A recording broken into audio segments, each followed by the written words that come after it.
আপনি প্রবাসে বসে নতুন নারীর স্বপ্ন দেখছেন, আর আমি বাংলাদেশে থেকে আপনার ছেলের জন্য, আপনার সংসারের জন্য কষ্ট করছি। আমি এত টাকা ঋণ কিভাবে চালাবো? যাই হোক, এই মেয়েটার কথাগুলো আমি সংক্ষেপে বলতাছি। এই মেয়েটা একটা ছেলেকে প্রেম করে বিয়ে করে, তার ঘরে একটা ছেলে সন্তানও হয়। ওই ছেলেটার ঘরে ছিল সৎ মা, আর সৎ মা ছেলেটাকে অনেক অত্যাচার করতো, অনেক কষ্টের ভিতর দিয়ে ছেলেটা বড় হয়েছে।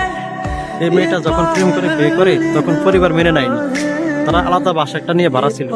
কিছুদিন পরে ওই ছেলেটাকে বিদেশ পাঠাচ্ছে, অনেক টাকা পয়সা খরচ করে, কারণ তারা চেয়েছে দুজন মিলে একটু সুখী হওয়ার জন্য। তখন এই মেয়েটা অনেক টাকা পয়সা খরচ করে বিদেশে পাঠাইছে।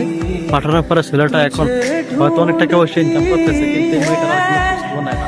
এখন সে বলতেছে এই মেয়েটাকে বলতে অন্য একটা ছেলেকে বিয়ে করবে। তাই এই মেয়েটা কান্না করতেছে, বলতেছে যে আমার দায়িত্ব না নেন, অন্তত আপনার ছেলেটার দায়িত্ব আপনি নেন। কিন্তু ছেলেটা রাজি না। এই জন্যই মানুষ বলে ভাবিয়া চিন্তা করিও কাজ, করিয়া ভাবিয়া।